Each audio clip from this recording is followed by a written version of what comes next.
masalah teknik untuk produksi bagaimana pengelolaannya ini, apakah ada keterlibatan dari Pemda di sini untuk mengurangi penyebaran. Jadi yang perlu dulu kita ketahui, karena sebagus apapun, sebesar apapun produksi hasil yang kita tunjukkan sebagai perusahaan yang ada di organisasi pemerintah, harus diikuti regulasi yang ditetapkan. Tapi ada diluncurkan anggaran Pemda di sini, pasti ada dianggarkan. Tentu anggaran Pemda yang akan digelontorkan tentu asas manfaatnya. Selama terbuka ini, apa asas manfaatnya kepada daerah, apa asas manfaatnya kepada petani, ada asas manfaatnya kepada pembukaan lapangan kerja. Kadis di Dinas Perkebunan dan Peternakan tentu dalam menyikapi tentang kondisi sarana dan prasarana, yang pertama mungkin ini adalah dana APBN melalui bantuan dana dari APBN. Ini dilaksanakan kurang 2020, kemudian sarana setelah diserahkan kepada pihak ketiga yang ditunjuk sebagai pengelola kegiatan Karposenter. Namun dalam perjalanan setelah diserahkan kepada pihak ketiga, pernah melakukan upaya bagaimana produksi secara maksimal. Ya, tentu mungkin penggunaan dana yang digunakan adalah kemarin informasi bahwa teman-teman meminjam di koperasi.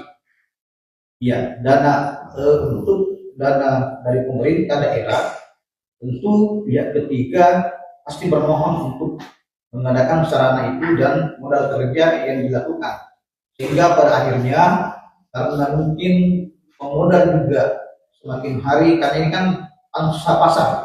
Yang pertama adalah walaupun mungkin kami baru, tetapi kami diinformasikan oleh teman-teman seperti itu kondisinya.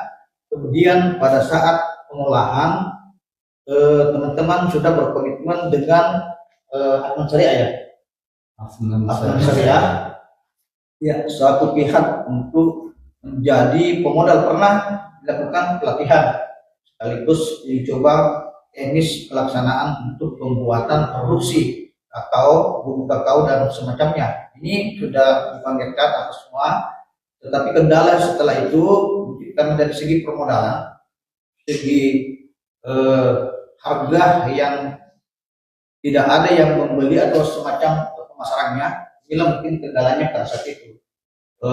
Sekarang kami insya Allah bersama dengan Industrian, Pak Samsrian, kami sudah dipanggil sama Pak Bupati.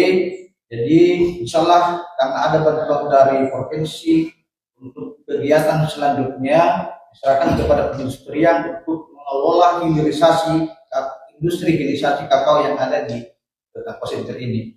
Kami ingin bagaimana bisa ke depan, bagaimana mengatur manajemennya, memperbaiki sirkulasi, kondisi jalannya kegiatan-kegiatan ini, sehingga pangsa pasar nanti ini bisa juga bergerak untuk mendapatkan investasi di tempat ini nantinya. Insyaallah kita berharap mungkin dari pemerintah daerah melalui sekarang ini kami butuh berbagai macam diskusi-diskusi lanjutan untuk menarik pihak ketiga dalam rangka mengelola aset ini. Kalau pemerintah daerah pasti kita tidak punya uang, harus kita berani mengajak pihak ketiga investor yang bisa mengelola pabrik Karposenter ini, sehingga tercipta nantinya berbagai macam produk yang dihasilkan untuk dipasarkan. Paling tidak kita berharap ada eksportir nanti bisa bekerja sama dengan Karposenter nantinya. Mungkin yang pertama. Kemudian yang kedua, sarana lain yang mendukung untuk terciptanya ini, tentu pemerintah daerah berkewajiban untuk memberikan sarana yang lain, terutama mungkin pagar, tapi ini rawan durian, kemudian rawan dan lain-lain. Kami mohon untuk memberikan bantuan pagar keliling untuk mengamankan aset-aset yang ada di Karposenter. Jangan dikelola hanya karena dasar kepentingan, dasar keinginan, karena kepentingan segelintir kelompok. dan segala teringat segala rintik rumpung jangan dikelola.